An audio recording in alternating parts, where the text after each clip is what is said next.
Today is April 17th, 2025. We are in the midst of a very active weather pattern with severe weather, including damaging winds, large hail, and tornadoes, very heavy rainfall that could be causing some flash flooding. We're also going to be talking about the drought risk and how that could lead to a wildfire risk across parts of the United States as well here in the short term. And then we're going to look at the long-term forecast going into early May and what you can expect going into the new month as well. So make sure if you're here, like the video, give it a thumbs up, share this video with friends, family, and on social media, and of course, subscribe to my channel for the latest accurate, reliable, and detailed weather information right here on this channel. I definitely appreciate it. Let's look here at the short term because we have some severe weather to talk about, and we have a trough bringing a lot of severe weather to the United States for an extended period of time going all the way through Easter weekend here, and this will eject into the Mississippi Valley on Easter Sunday. So daily chances for severe weather. We have an enhanced risk up here into parts of Nebraska, Iowa today, and parts of the Midwest.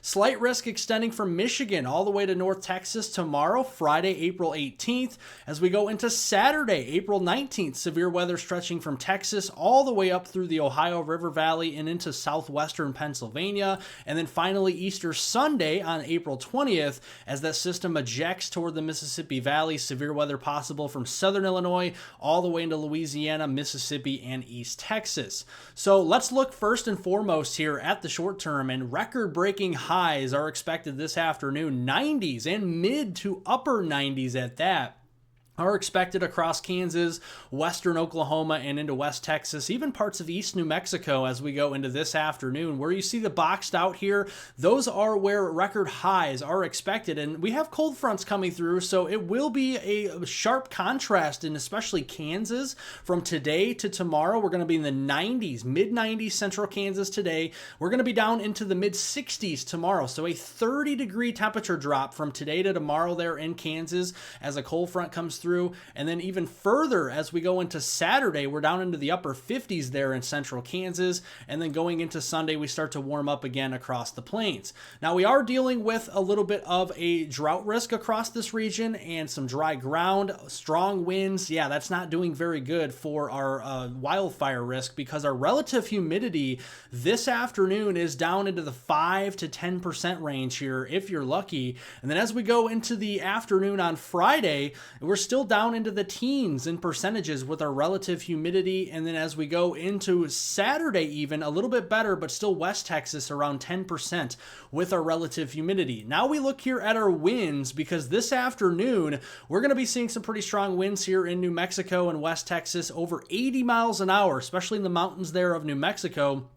And with the dry ground, that could bode very bad for the potential of some wildfires. And then as we go into the afternoon on Friday, strong winds again in southern parts of New Mexico and West Texas, over 70 miles an hour there at times. And then here across portions of West Texas on Saturday, it's not as strong with the winds, but still some gusts over 40, 50 miles an hour are possible there on Saturday. So let's look at the wildfire risk here for today. In the red, that is a critical fire weather concern, and that extends all the way up there into Colorado, western Kansas, western Oklahoma, including the Oklahoma Panhandle, Texas and West Texas there. And then you see the magenta color from New Mexico into the Northwest Texas Panhandle and the western Oklahoma Panhandle. That is an extremely critical fire weather risk. Fires are, any open burning is banned pretty much in this region. And as we go into Friday, you can see critical fire weather is still lingering across southeastern parts of New Mexico and West Texas.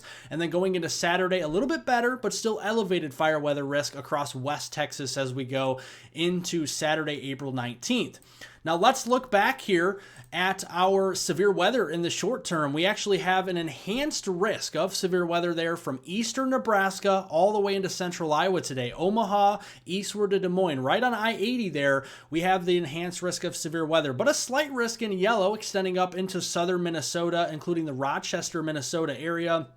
Cedar Rapids in Iowa, Waterloo, Iowa, for example, as we go into today. The biggest threats from the storm is going to be very large to giant hail. We're talking 2-3 inch in diameter, and that's basically apple size. If you can see what a size of an apple is, that is what the hailstones could be like today in this region, followed by the threat for some 60, 70 mile per hour wind gusts, good rush of wind from the storms, and a localized tornado threat here in the brown shaded color. That's a 5% chance of tornadoes in and around the Omaha metro. In the green, that is a 2% chance of tornadoes in and around the Des Moines metro area up toward Waterloo and southern Minnesota. This is within a 25-mile radius. Now, looking at our instability, this is what we call CAPE, convective available potential energy. These values are going to be climbing pretty high here for mid-April standards into Iowa and eastern Nebraska, right in that enhanced risk area up to around 2,000 joules per kilogram later this afternoon and into early on this evening. So as we go and look at the future radar,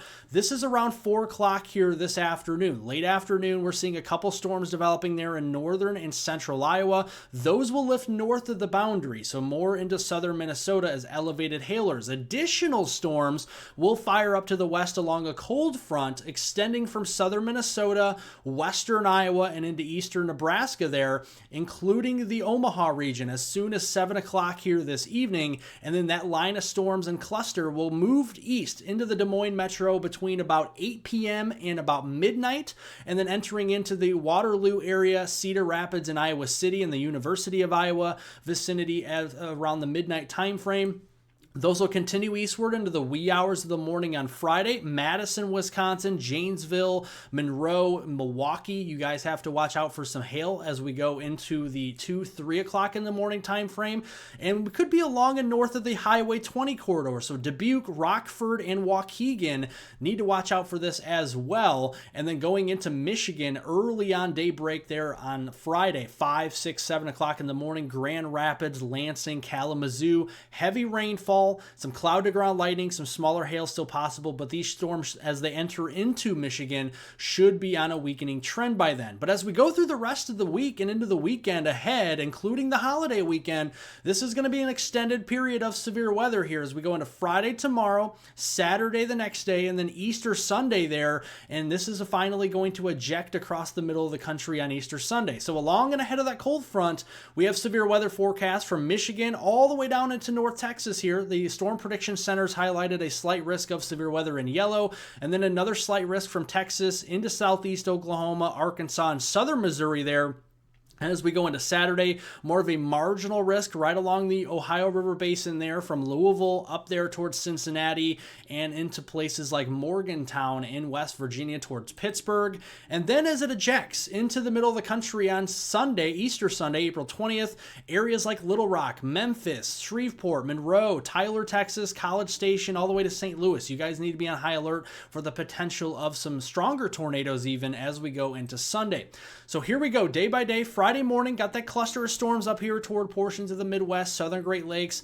Additional storms firing up along the cold front Friday afternoon, Friday evening. All hazards here, damaging winds, large hail, and a couple tornadoes. Same deals we go into Saturday and Saturday night from Texas all the way along the Ohio River. And then finally Sunday, it ejects across the country. And this could bring a more localized, substantial threat for tornadoes somewhere across the mid and lower Mississippi Valley, right smack dab in the middle of that slight risk area the Storm Prediction Center has. Now, we are going to continue to see the threat for moisture moving northward from the Gulf, and even if you're not in a severe weather threat on Easter Sunday, it's going to be a rainy one up there toward Des Moines, La Crosse, Madison, Green Bay, Rockford, Chicago, and the Davenport Quad Cities, Peoria, Illinois, St. Louis. You guys are all in the mix for the potential for some soaking rains as we go into the afternoon especially and into the evening on Easter Sunday. So you have any activities planned outdoors, make sure that you are weather aware here because rainfall is in the forecast and it's going to be quite widespread and heavy at times. Soaking rains over an inch, maybe over 2 inches in some areas across a large chunk of the Midwest. Even parts of the upper Midwest like Minnesota and Wisconsin, the UP of Michigan will be impacted by this on Easter Sunday, so be watching out for that for outdoor plans. But in general, going through the rest of April, it's going to be a very active weather pattern as far as rainfall is concerned, and this is going to be adding up over a long period of time going through May 1st, and see these brown shaded colors from western Illinois through middle Missouri into central and eastern portions of Oklahoma, North Texas. These are areas that could see locally 8 to 12 inches of rain between now and May 1st. So this could lead to some river flooding and some flash flooding in general as we go into that time frame.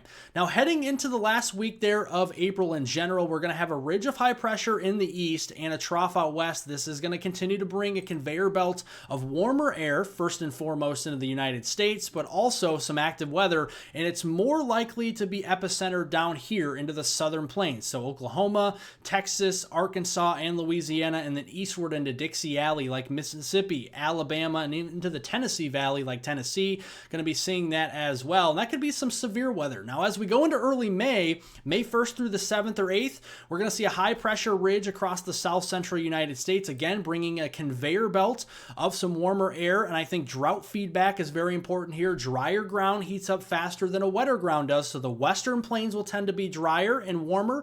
The eastern plains will tend to be near normal or below normal with temperatures and a lot wetter during this period, and that is exactly where we have the severe weather setting up into early May, right along the eastern plains and then toward the Mississippi Valley from Wisconsin all the way south to the Gulf Coast. Going to be keeping an eye on more damaging wind threats, large hail threats, and tornado threats, even flash flooding threats going into early May as well. Something we'll be keeping an eye on here on this channel. Thank you all for watching. Make sure to like the video, give it a thumbs up, comment down below, and subscribe to my channel for the latest and accurate, reliable weather information on YouTube. And I'll see you all in the next video.